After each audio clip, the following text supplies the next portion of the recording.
Have you ever been exploited by a narcissist and you say to yourself, you know what? I get it now. I've learned my lesson. This person took advantage of me and I'm never going to let that happen again. And then you let it happen again. Somebody else comes along, totally different person, maybe totally different circumstances, and you fall for their love bombing. The next thing you know, these people are devaluing you. And you say to yourself, no, I'm not going to do this again. I mean, I've fallen for it twice.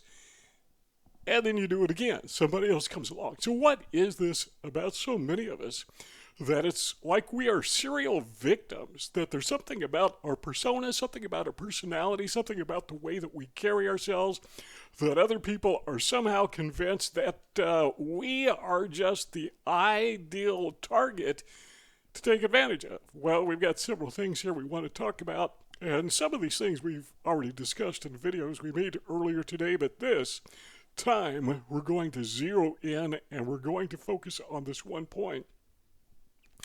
That one point being, why? Why me? What is it about? Well, what about you? What is it about you that the narcissist finds so attractive? And that's not a good thing, by the way. They find you attractive the way a fox finds a bunny rabbit attractive.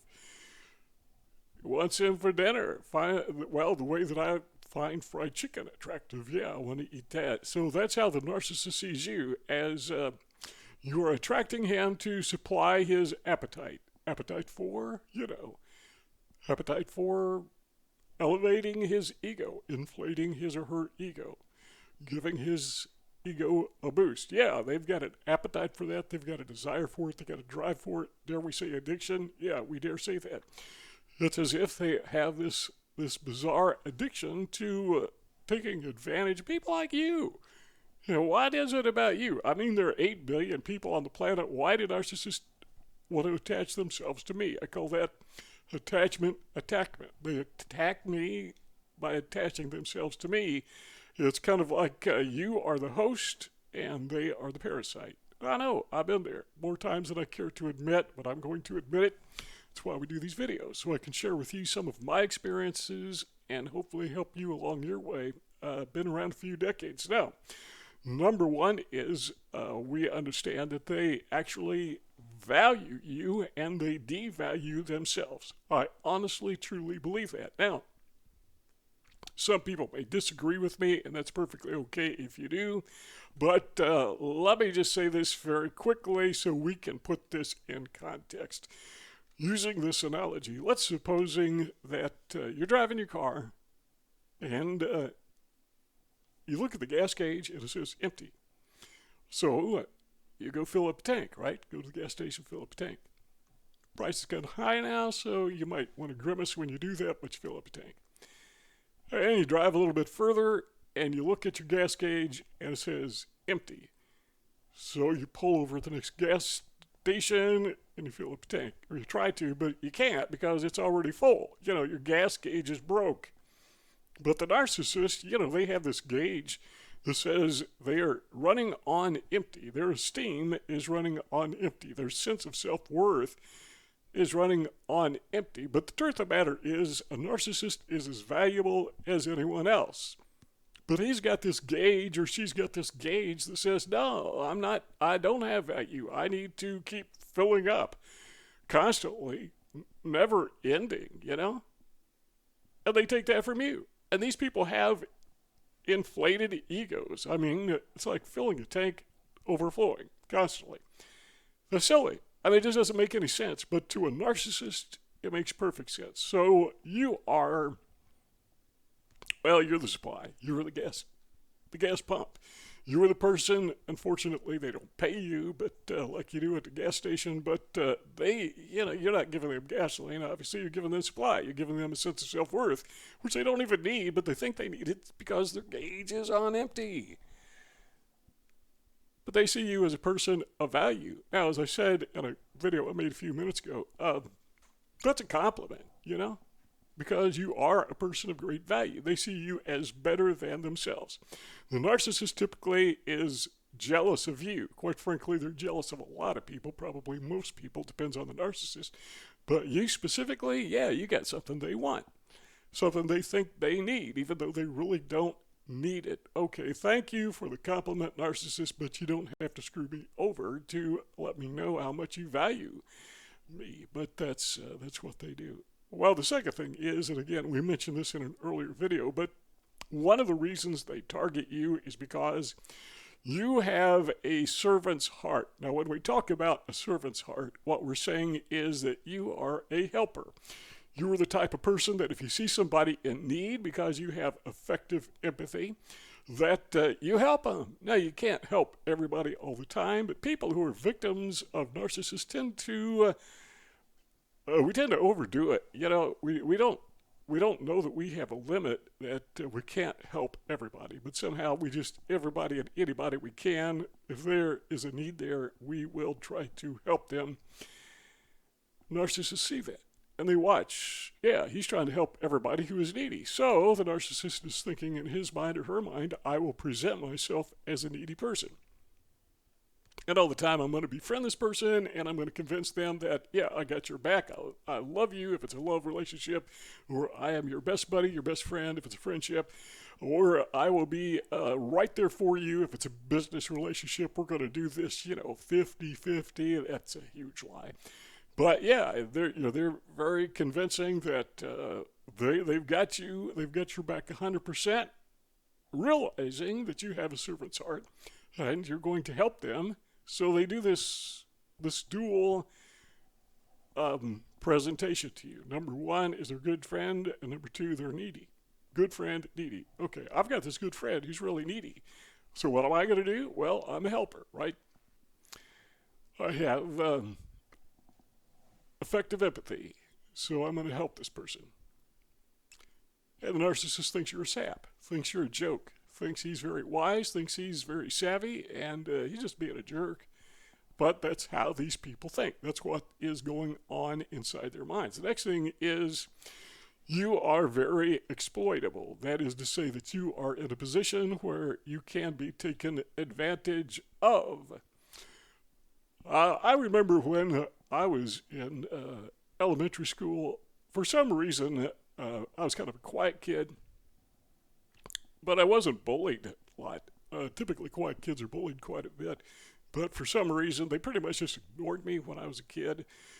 And, as somebody with Asperger's syndrome, with autism, usually they have some really tough times in those early years. But most of the kids in my class, they just, they didn't attach to me, but they didn't try to hurt me either physically. Anyhow, but there was one exception one time where this one kid decided he was going to choke me as I was leaving school. And I didn't have no sense to fight back. Since then, I've taken Taekwondo lessons, and I think I could have smashed this kid because actually he's kind of skinny. But I didn't know that at the time, and I went home and I told my brother, you got to keep in mind, my bigger brother, you got to keep in mind up until that point, this kid who bullied me saw me as exploitable. Up until that point. Up until the point that I told my older brother. This guy attacked me outside school. So my brother went and had let's call it a conversation with this kid. And the next day I saw him in school. He let me know that my brother talked to him. I guess he talked to him. I don't want to go further into it, but he convinced him that he better keep his hands off of me or he would pay the consequences. So I went from being exploitable to being not exploitable. I'm the same person. I was the same person. He was the same person. But his perception of me was originally I was exploitable, and so he took advantage of that.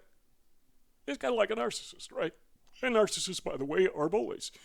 But then his perception changed to, no, he's not exploitable. Ken is not exploitable, so we're not going to exploit him anymore. We're not going to bully him anymore. And what's more is he told all the other guys in my class, you don't want to mess with them. They really weren't messing with me anyhow. But after that, it was kind of interesting that the other guys in the class started showing me a little more respect than they had in the past. So, no longer exploitable. Let me ask you something. How does the narcissist view you?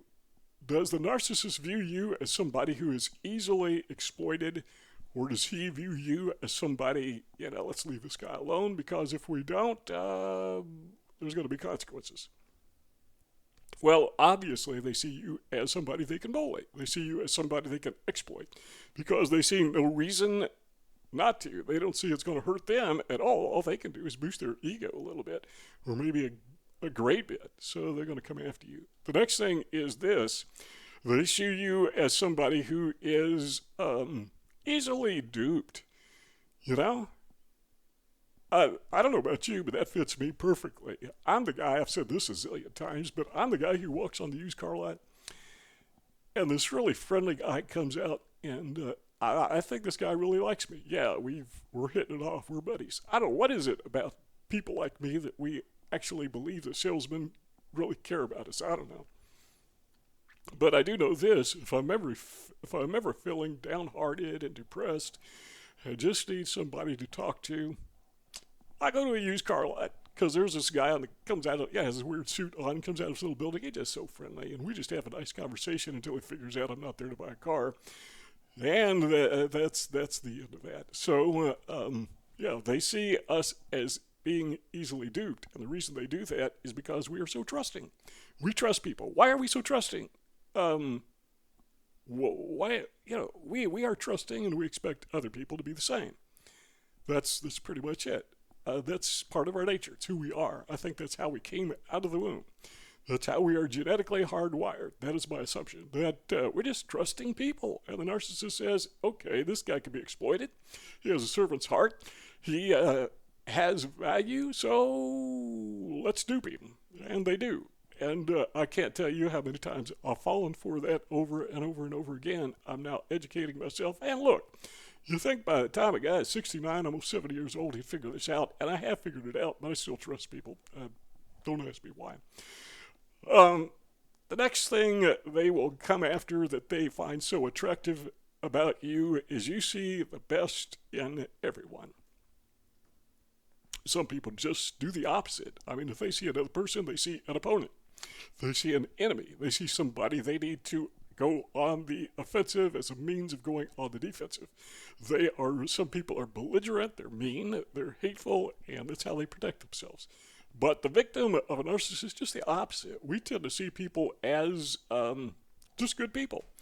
I like to use the analogy of the white hat and the black hat. Remember the old TV westerns or westerns in the movies where the bad guy wore the black hat, easily discernible, and the good guy wore the white hat, easily discernible, and 99.9% of all people were good guys. And there was this one villain, that lived out in the canyon somewhere in a hideout, and he was causing trouble, and the whole community rose up against this gang of bad guys. That's the way we see the world. That is our worldview. Everyone's a good guy. Truth of the matter is, people don't wear white hats and black hats. People wear gray hats. Some of them are darker than others. Some of them are lighter than others. But nobody's perfect. Nobody's totally bad. We all have good and bad about us. But from our perspective, we have this, 1940s, 1950s TV Western mindset where everybody's wearing a white hat, except for the very few. That makes us very vulnerable because when somebody comes in with a dark gray hat, we think they're wearing a white hat. It's kind of like we're colorblind, only black and white. All we see is white hats, and maybe occasionally the dark hat's got to be really dark. It's like the guy's got to have a prison record, and we have to know it, and he has to be in prison for us to figure the guy is a bad guy, and even then we question whether maybe he's innocent, and some of them are. Well, the narcissist sees that, and the narcissist says, Ken thinks I'm a good guy. Ken thinks I'm wearing a white hat. Ken thinks I'm like the sheriff in town and I can be trusted. So we see the best in everyone. We see the best in the narcissist. The narcissist takes advantage of that. And the next thing you know, we're being groomed, we're being love-bombed, and then we're being devalued. We're being abused. That number 6 is this. There's something that we have that the narcissist wants, and it could be some abstract like character honesty, or could be something material like money or possessions. They want to take those things from us, and somehow they do that by winning our confidence, playing the part of the wounded guy who is really down on his luck, but hey, I'm your friend, I'm your buddy. You know, they play that role and that dual role, so we feel sorry for them. And we loan them money, which never gets paid back, or we do them favors, which never are reciprocated, or we say kind things about them, which they really don't deserve. We do all these kind things for these people, and they just laughing at us behind our backs. Sometimes, literally. I mean, they're talking to other people, and they're convincing other people that they are the good guys and we are the bad guys. So the question is, what is it about us that makes us attract narcissists? And by the way, got to say this because it's so very important. You're not the only one. I mean, there's a lot of us who have these character traits that the narcissists take advantage of constantly. So always remember, no, you're not in this alone. There are many of us going through, and we are finding each other. And we're sticking together, and we are encouraging each other. Sometimes, at least speaking for myself, keep falling for it, but nowhere near what I used to. 2 rectangles on the screen. Let's keep talking if you want. All you got to do is click one of those 2 rectangles, and we keep hanging out together. But if not, thanks for stopping by, and see y'all next time.